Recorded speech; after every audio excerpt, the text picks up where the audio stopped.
नमस्कार। आज नेशनल की चर्चा करेंगे। मार्च 2024 9 मार्च पीएम नरेंद्र मोदी ने अरुणाचल प्रदेश में सेला सुरंग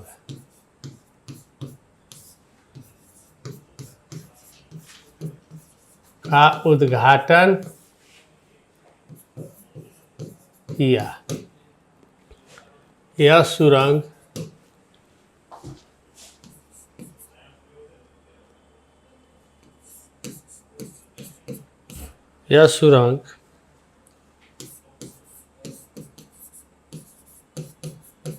13,500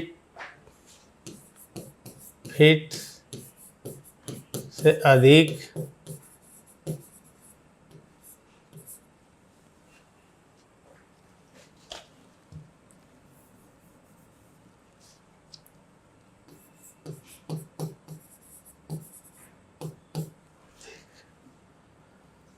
की ऊंचाई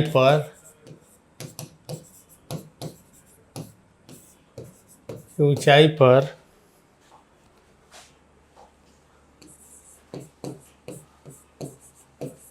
2 लेन में बनी दुनिया की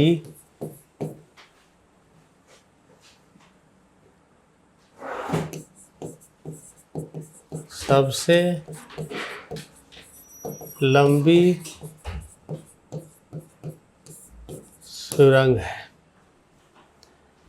यह अरुणाचल प्रदेश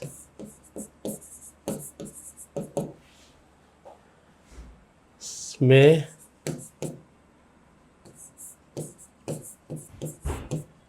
सेला दर्रे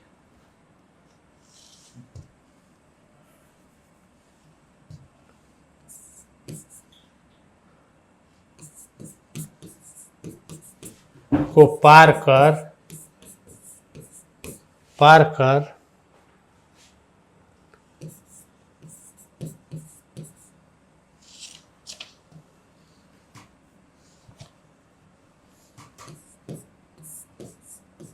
तवांग तक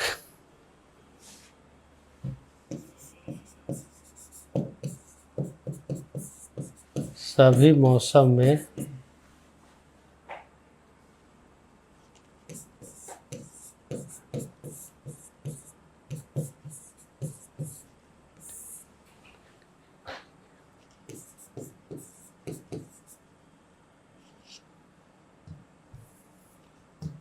कनेक्टिविटी सुविधा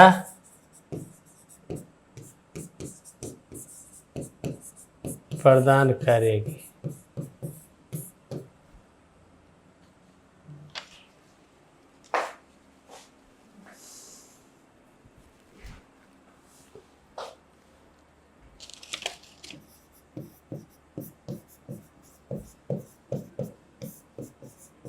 इस सुरंग की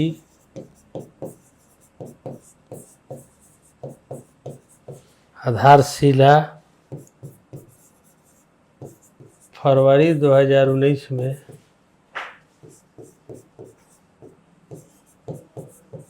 पीएम मोदी ने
नेशनल 9 मार्च 2024 को पीएम मोदी ने शेरा सुरंग का उद्घाटन अरुणाचल प्रदेश में किया। यह सुरंग 13,500 फीट से अधिक की ऊंचाई पर 2 लेन में बनी दुनिया की सबसे लंबी सुरंग है। यह अरुणाचल प्रदेश में सेला दर्रे को पार कर तवांग तक सभी मौसमों में कनेक्टिविटी सुविधा प्रदान करेगी। इस सुरंग की आधारशिला फरवरी 2019 में पीएम मोदी ने ही रखी थी।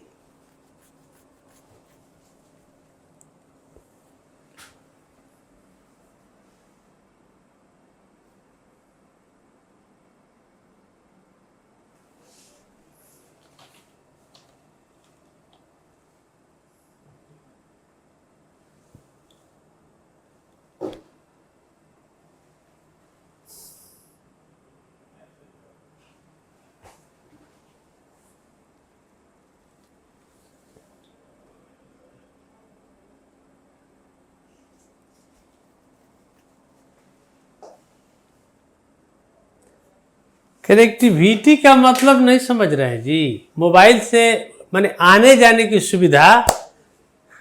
कनेक्टिविटी का मतलब कि हर मौसम में आने जाने की सुविधा। समझ गए बात। जैसे कनेक्टिविटी के साधन है रोड, रेलवे,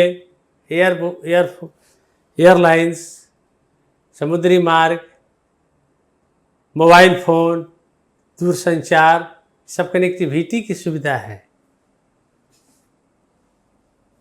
आना जाना, कनेक्टिविटी मतलब आने जाने में सुविधा। हर जैसे डिजिटल रूप में भी आने जाने, हाँ, कम्युनिकेशन। लिख लिए।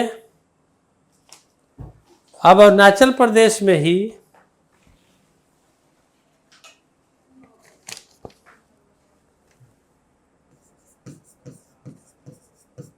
अरुणाचल प्रदेश में ही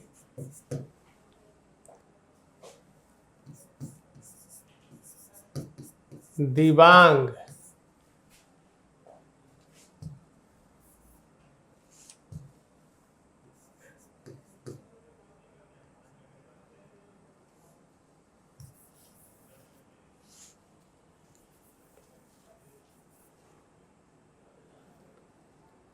में ही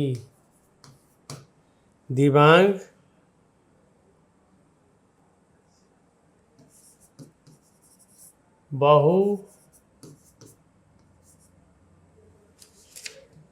बहुदेशीय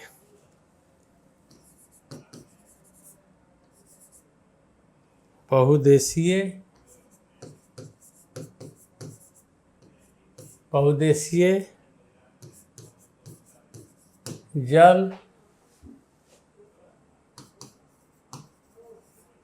विद्युत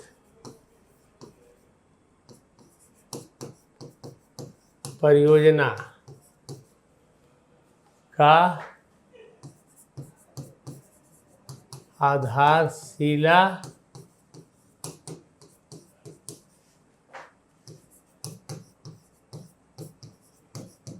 मोदी ने रखा।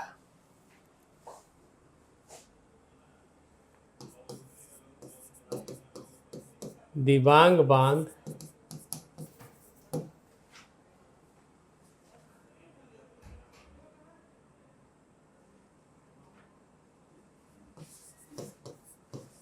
भारत का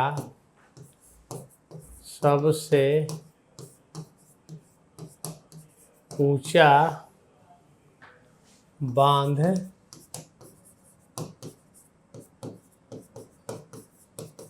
हो जाएगा।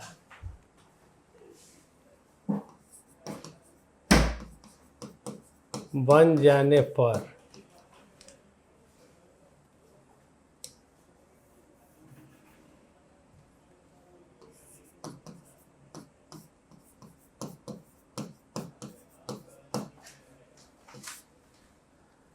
वर्तमान में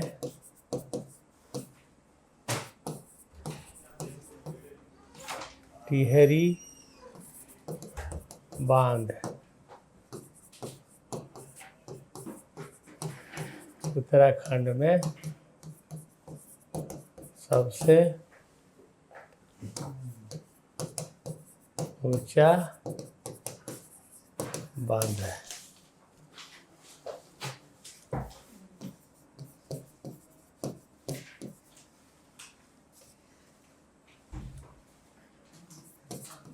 दो 2008 से इसके पहले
बात समझे।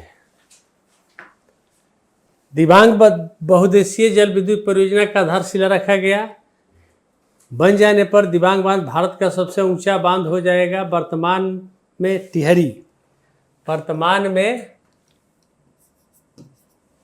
टिहरी बांध उत्तराखंड में सबसे ऊंचा बांध है 2008 से, लेकिन 2008 के पहले भाखड़ा नांगल बांध भारत का सबसे ऊंचा बांध था। ये पंजाब में है, पंजाब।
चलिए,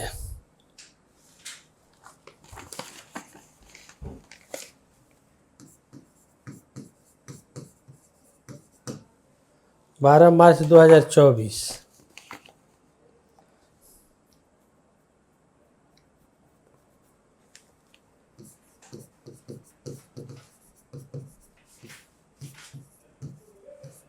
राजस्थान के जैसलमेर जिले के पोखरन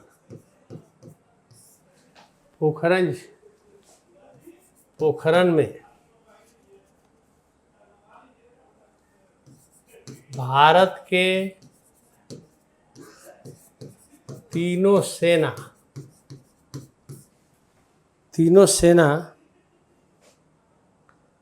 का संयुक्त सैन्य अभ्यास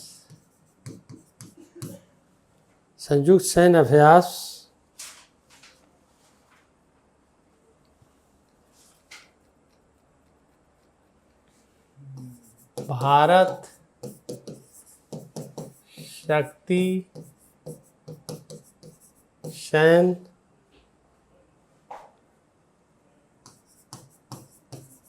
अभ्यास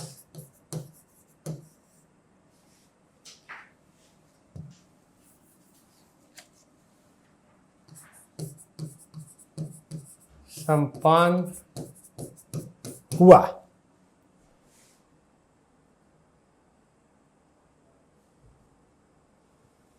इसमें स्वदेशी सैन्य उपकरणों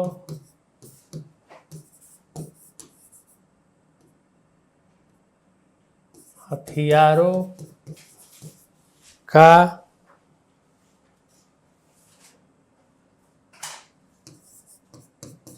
शक्ति प्रदर्शन किया गया। थीम रखा गया था स्वदेशीकरण से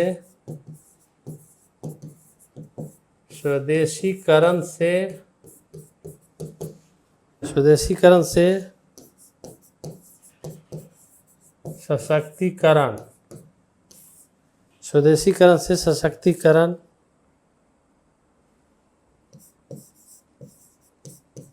मेक इन इंडिया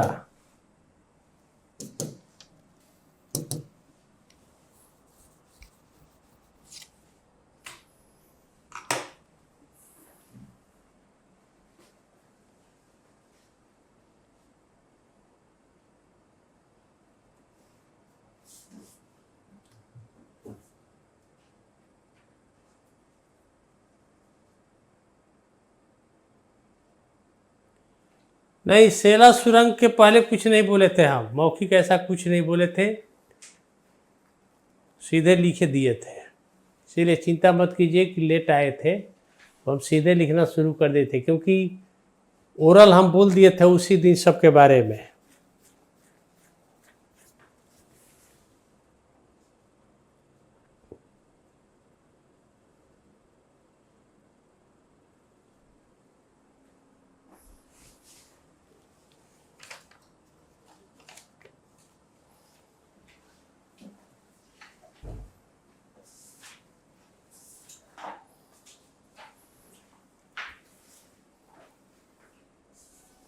राजस्थान के जैसलमेर जिले के, अब मान लीजिए कभी क्वेश्चन हो सकता है कि पोखरण किस जिले में राजस्थान का स्थित है। आप जानते हैं कि पोखरण का एक महत्व है बहुत महत्वपूर्ण, क्योंकि पोखरण में ही 18 मई 1974 को प्रधानमंत्री इंदिरा गांधी के समय में पहला परमाणु परीक्षण हुआ था। बुद्ध हंसे, लाफिंग बुद्धा कोड वर्ड था। और उसके बाद दूसरा परमाणु परीक्षण, तीसरा परमाणु परीक्षण एक ही साथ 11 और 13 मई 1900 पीएम मोदी के 99 में हुआ था। पीएम अटल बिहारी वाजपेयी के कार्यकाल में हुआ था। तो इस तरीके से शायद 11 और 13 मई को 1998 में शक्ति परीक्षण हुआ था, पोखरण 2 हुआ था, जिसका कोड वर्ड था बुद्ध फिर हंसे, लाफिंग बुद्धा अगेन। उस समय डॉक्टर एपीजे अब्दुल कलाम की परमाणु परीक्षण में महत्वपूर्ण भूमिका थी। तो 98 में, मई 98 में भी दूसरी बार भारत ने परमाणु परीक्षण 2 बार किया था।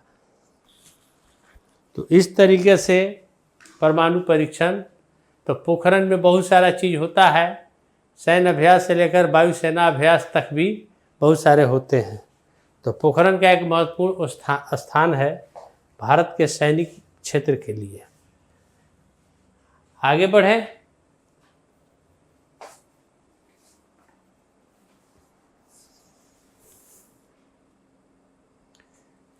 आज लिखने में दिक्कत नहीं ना हो रहा है जी?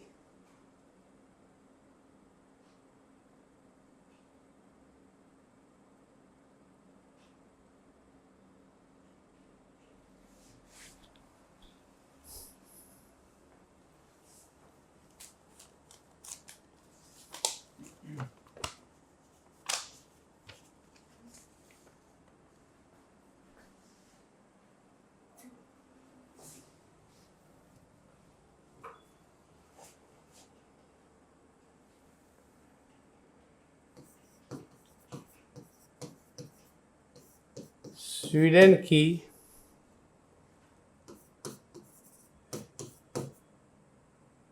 एक स्वतंत्र संस्था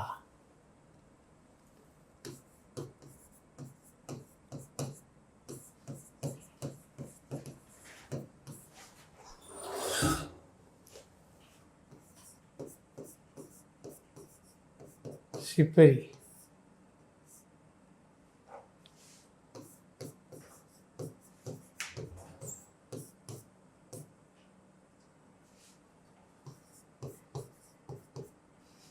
स्टॉकहोम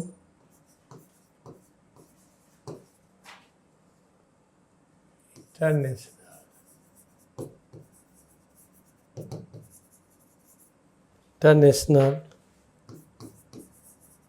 पीस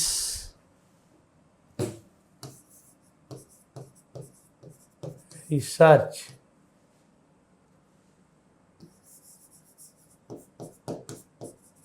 इंस्टीट्यूट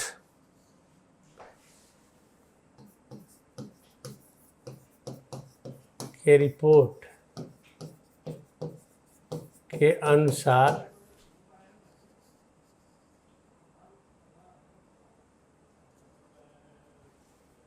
भारत अभी भी दुनिया का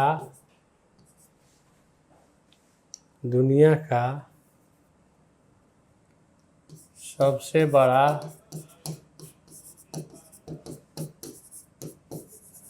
हथियार आयातक देश है।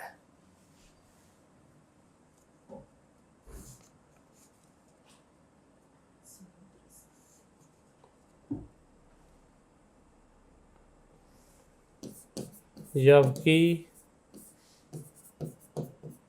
आत्मनिर्भरता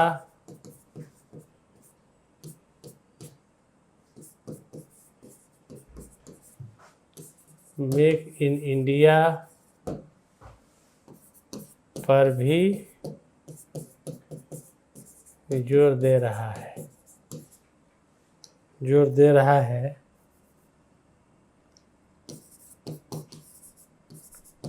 हथियारों के निर्माण में सबसे ज़्यादा हथियार रूस से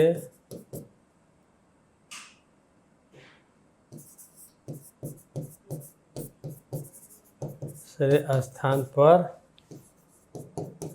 फ्रांस से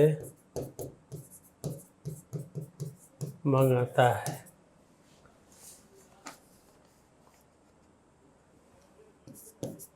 जबकि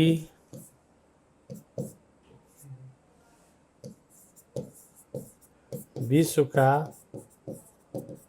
सबसे बड़ा हथियार निर्यातक देश अमेरिका। दूसरा फ्रांस, तीसरा रूस।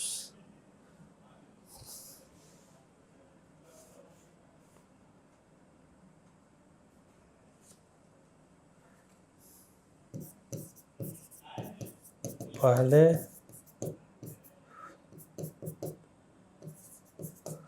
देखिए, भारत दुनिया का सबसे बड़ा हथियार आयातक कभी भी है, जबकि स्वदेशी आत्मनिर्भरता और मेक इन इंडिया पर भी जोर दे रहा है निर्माण में। भारत सबसे ज़्यादा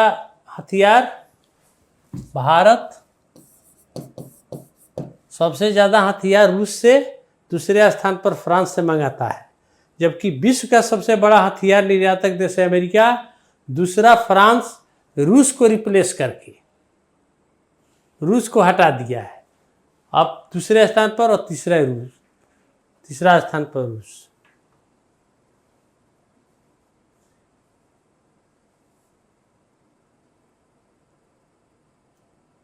पोखरन रेगिस्तान का इलाका है, इसीलिए होता है वहां पर। ये लिख लीजिए।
चलिए,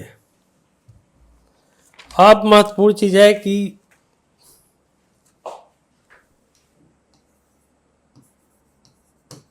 8 मार्च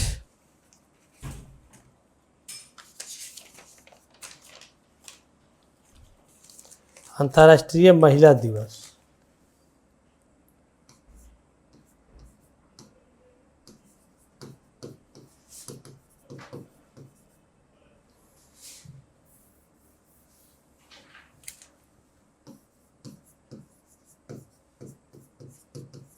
अंतर्राष्ट्रीय महिला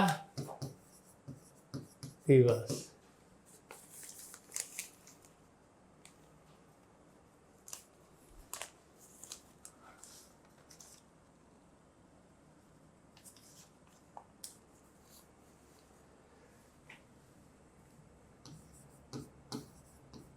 महिला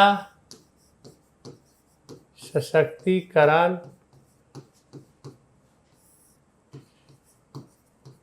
के दिशा में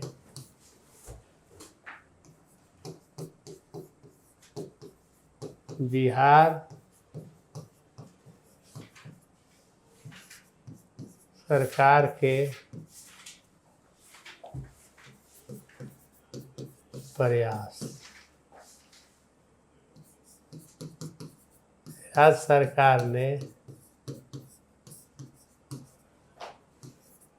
2015 में महिला सशक्तिकरण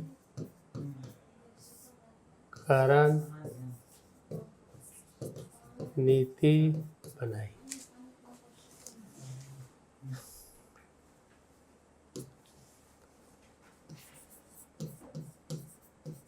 मुख्यमंत्री कन्या उत्थान योजना,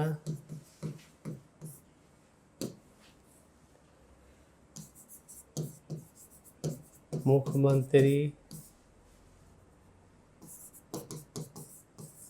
बालिका पोशाक योजना,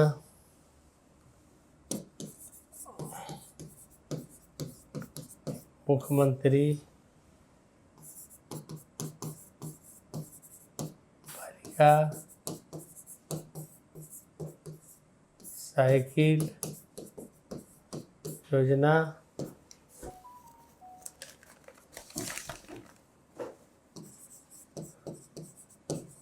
मुख्यमंत्री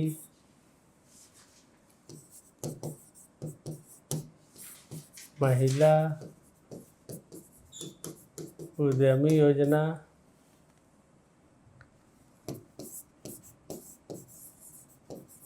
जीविका कार्यक्रम,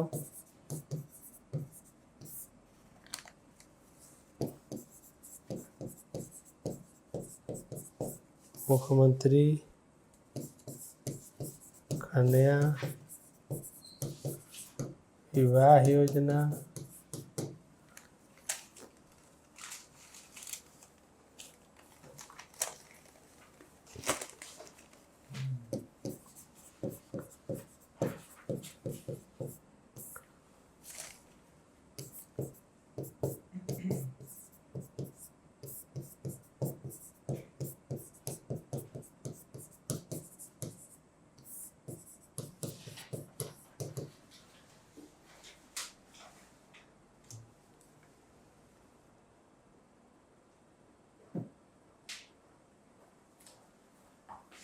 मुख्यमंत्री सिविल सेवा प्रोत्साहन योजना। तो इस सब के बारे में मैंने बताया था।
बिहार सरकार बाल विवाह पर रोक लगाया है, साथ ही साथ दहेज प्रथा उन्मूलन पर भी। लेकिन क्रांतिकारी बना 50% 2006 से 50% पंचायती राज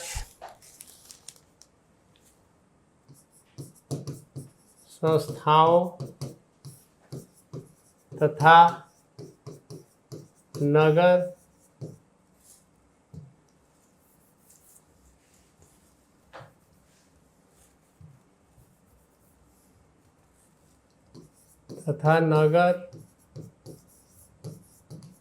पालिका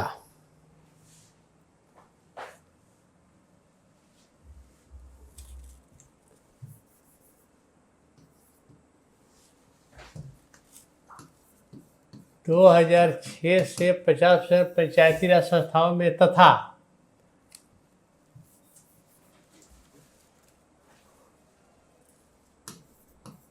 2007 से 50% नगर पालिका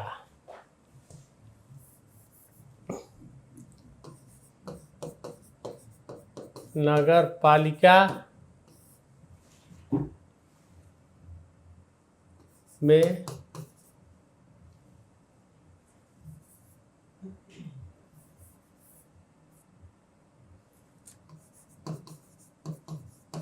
महिला आरक्षण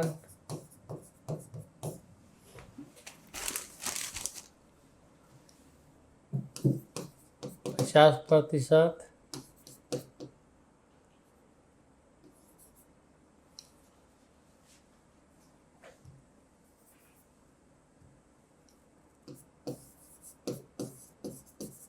शिक्षक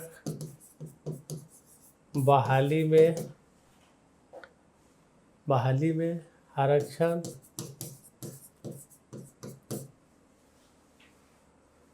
35%, 2013 से बिहार पुलिस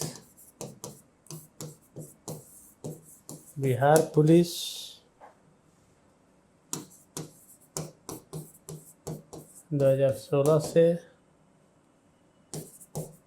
अन्य सरकारी सेवाओं में 33%, मेडिकल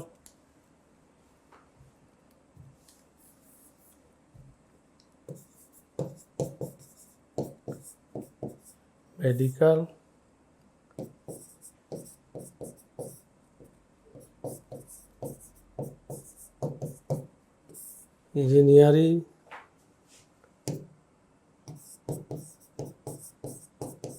स्पोर्ट्स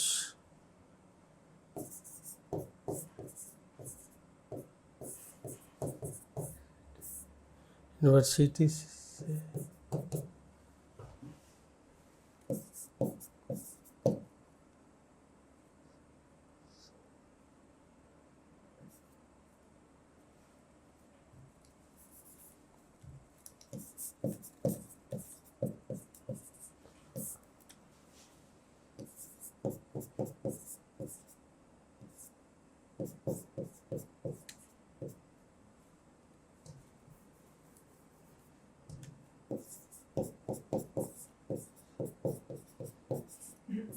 शैक्षणिक संस्थाओं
ये तो हो गया नेशनल की बहुत सारी कहानी।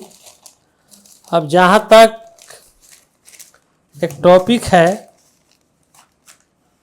नारी शक्ति बंधन अधिनियम, उसका कुछ कुछ बातें इंपॉर्टेंस लिख देते हैं, ठीक है।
राज्यसभा में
चूंकि जब दोनों विधेयक पारित हुआ, इस दोनों में, लोकसभा में राज्यसभा में, तो विधेयक के रूप में था, लेकिन जब 29 सितंबर को राष्ट्रपति का हस्ताक्षर हो गया तो कानून बन गया। तो 128वां संविधान बिल था, विधेयक, एक दूसरे राज्यसभा लोकसभा में पेश हुआ, लेकिन जब इस पर राष्ट्रपति का हस्ताक्षर बनता है तो एक्ट बन जाता है। तो ये 106वां संविधान संशोधन कहलाया। तो इसमें से आपको पीटी के क्वेश्चन में 2 क्वेश्चन हो जाएगा। नारी शक्ति बंधन अधिनियम पर राष्ट्रपति ने कब हस्ताक्षर किया, या लोकसभा से कब पारित हुआ, ऐसे क्वेश्चन पूछता है यूपीएससी कभी कभी। या बिल के रूप में पूछ देगा तो 128वां, लेकिन कानून संशोधन के रूप में पूछे जाएगा तो 106वां संविधान संशोधन हो गया। तो इस तरीके से अब इसके मुख्य प्रावधान क्या है।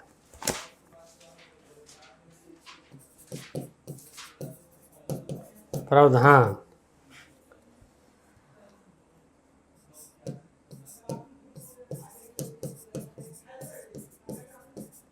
लोकसभा के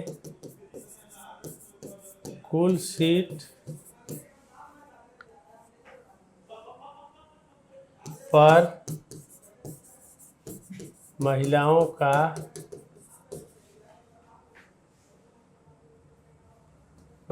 को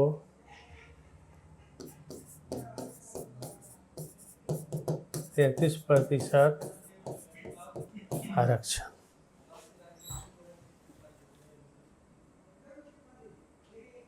यानी कुल 545 सीट में 181 सीटों पर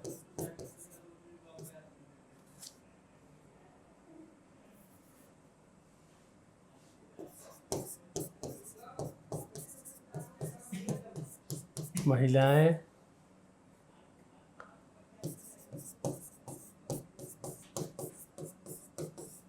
चुनी जाएगी।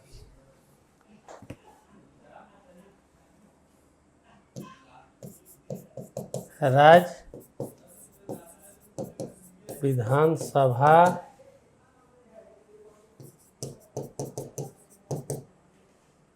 में भी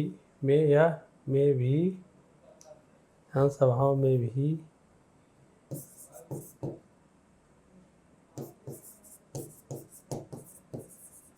कुल सीट का 33% आरक्षित होगा।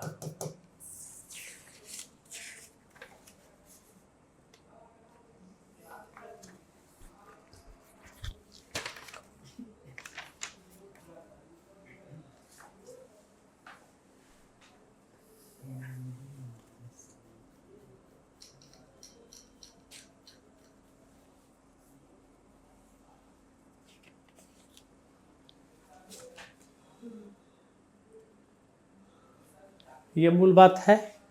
आगे लिखें।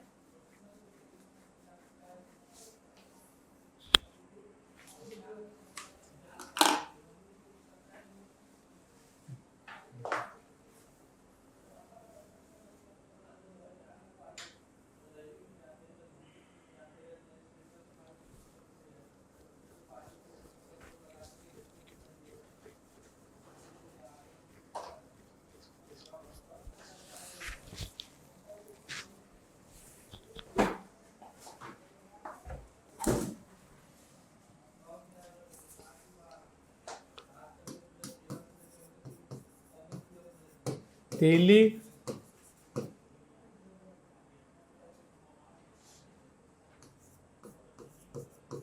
विधानसभा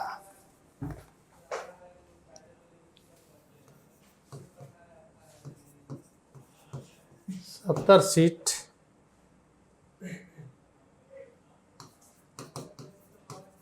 तेईस केंद्र शासित प्रदेश है दिल्ली। महिलाएं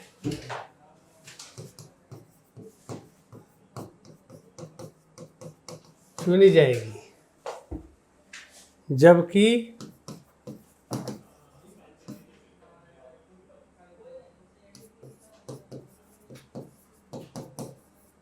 केंद्र शासित प्रदेश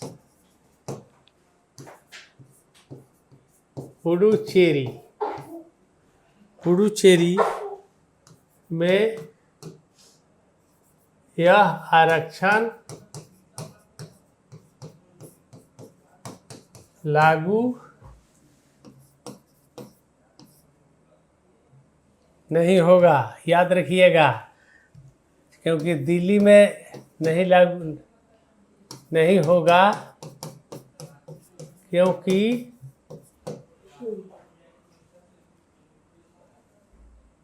पुडुचेरी में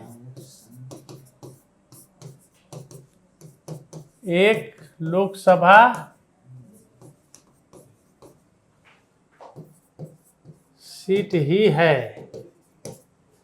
एक लोकसभा सीट ही है जी, याद रखिएगा, एक लोकसभा सीट ही है, जबकि दिल्ली लोकसभा का 7 है, तो उसमें महिला आरक्षण लागू होगा। तो याद रखिएगा कि किस केंद्र शासित, ये दिल्ली में ऐसा मत कंफ्यूजन में रह गया कि दिल्ली केंद्र शासित प्रदेश तो वहाँ लागू हो रहा है, लेकिन पुडुचेरी में क्यों नहीं। तो दोनों जगह विधानसभा है, तो इसका कारण यही है, याद रखिएगा, क्योंकि पुडुचेरी में एक ही विधानसभा है, एक ही लोकसभा सीट है, इसीलिए वहाँ लागू नहीं होगा।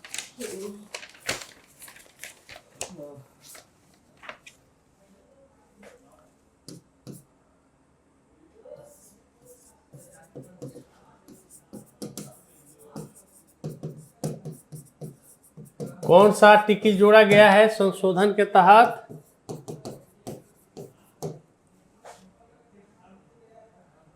आर्टिकल 330A तथा आर्टिकल 332A को जोड़ा गया है, याद रखिएगा।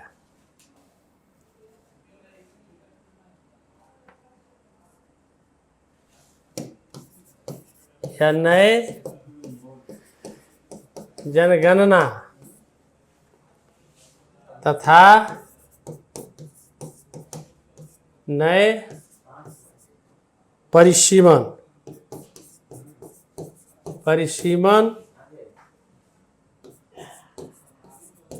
के बाद 2029 से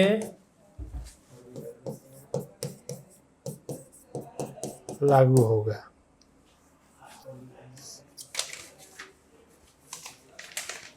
और एक क्वेश्चन लिख देते हैं कि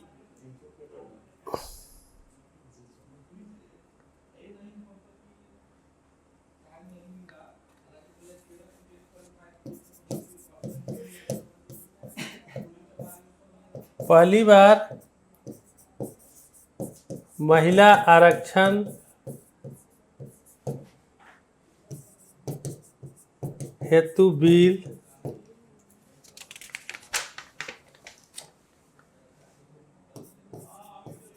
1996 में एच.डी.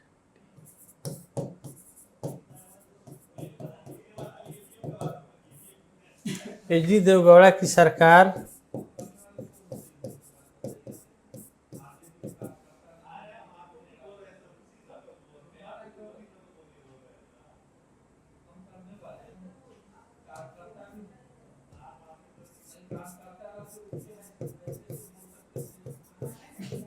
लोकसभा में पेश किया,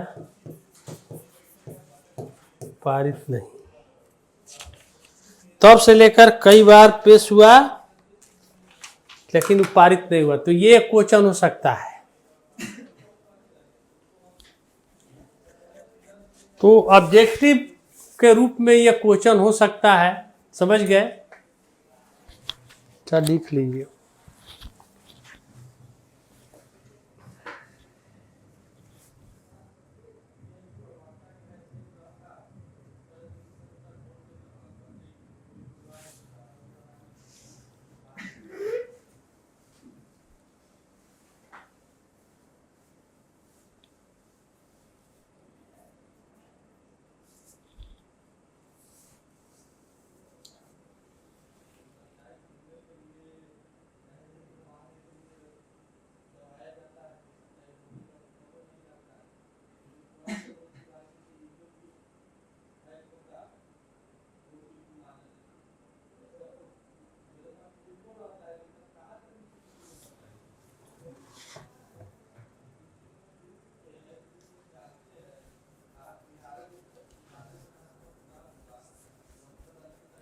अच्छा, पहले लिख लीजिए।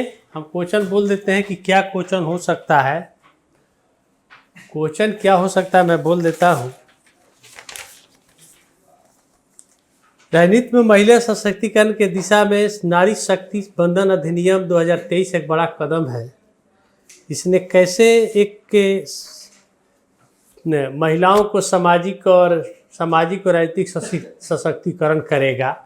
तो हमको उदाहरण देना पड़ेगा कि किस तरीके से महिला आरक्षण से ग्राउंड लेवल पर पंचायती राज में और नगर पालिका में जिस तरीके से महिलाओं का सशक्तिकरण हुआ है, राजनीतिक जागरण हुआ है, जिस तरीके से शिक्षा का प्रचार प्रसार हुआ है, तो ऐसे में लगता है कि इसको सामाजिक आर्थिक रूप से सशक्तिकरण होगा, क्योंकि हर क्षेत्र में महिलाएं आगे बढ़ रही है।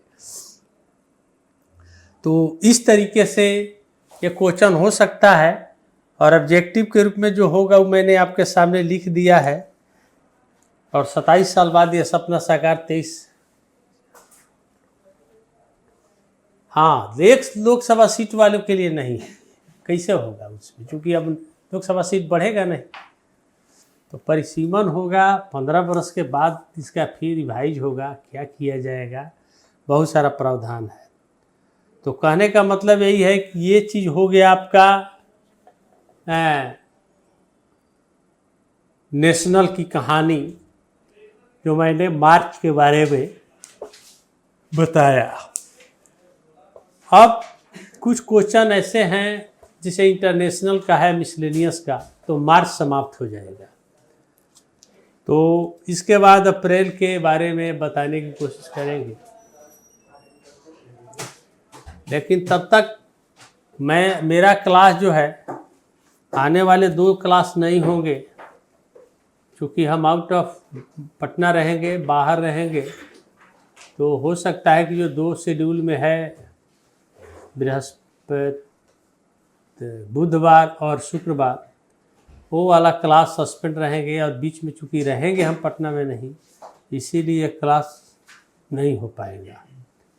तो बस मार्च का जो बच जाएगा इंटरनेशनल और मिसलेनियस, वो 20 तारीख के बाद वाले क्लास में हम बता देंगे, क्योंकि इसके बाद अप्रैल की कहानी शुरू करेंगे, क्योंकि मई में हो जाएगा अप्रैल की कहानी, क्योंकि तो ये चीज़ बच जाता है, इंटरनेशनल और नेशनल।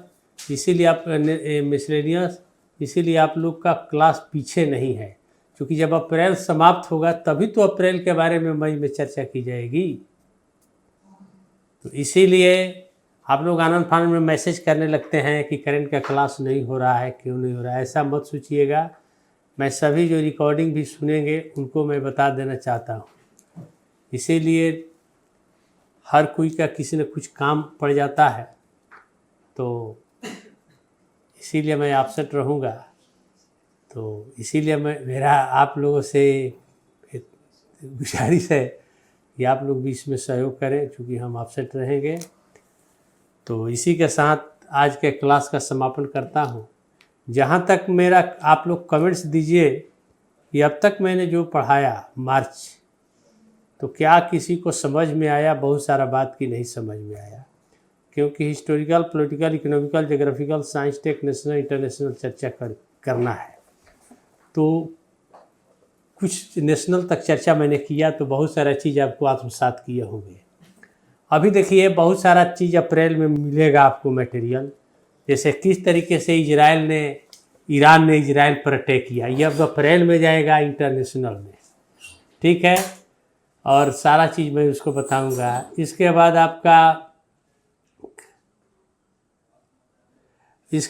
आपका ये देखिए कि सुप्रीम कोर्ट ने कैसे जलवायु परिवर्तन के चुनौती को आर्टिकल से जोड़ दिया है। आर्टिकल 14 और 21 से जीवन के अधिकार, अगर आपको प्राकृतिक रूप से जलवायु परिवर्तन के दुष्प्रभाव से सभी को बचने का जीवन का अधिकार है। जब राइट टू डिग्निटी, मैंने अगर जीने का अधिकार है तो गरिमा में जीने का अधिकार होना चाहिए।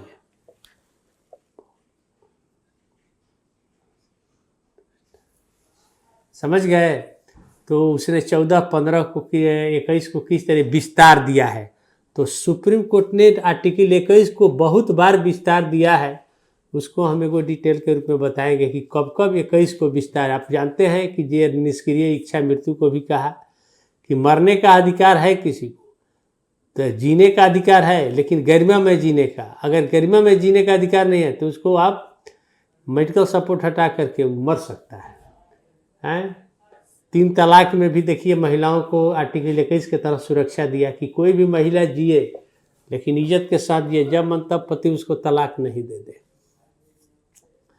या राइट टू प्राइवेसी को सुप्रीम कोर्ट 2017 में विस्तार दिया, 21 के साथ जोड़ा कि जीवन की अधिकार के साथ साथ निजता का भी अधिकार का सम्मान होना चाहिए।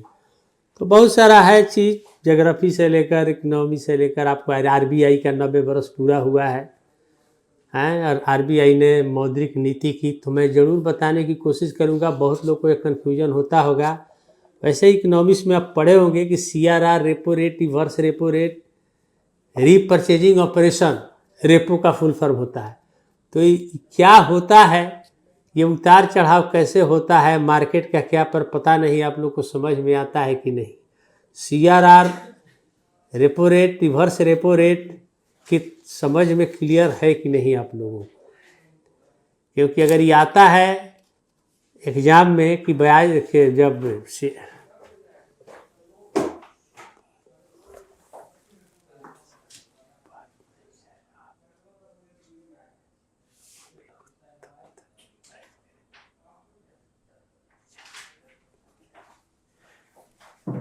SLR इस सब चीज़ की बात कर रहे हैं हम। जब PT में पूछता है क्वेश्चन तो स्टूडेंट पढ़े रहते हैं, किताब में भी पढ़े रहते हैं, लेकिन कंफ्यूज रहते हैं। तो मैं कोशिश करूंगा कि इसको समझाने की बात करूंगा। तो आज बस इतना ही। इसी के साथ अब अगले क्लास में हम लोग मिलेंगे। इसी के साथ आज के क्लास का मैं समापन करता हूँ। नमस्कार।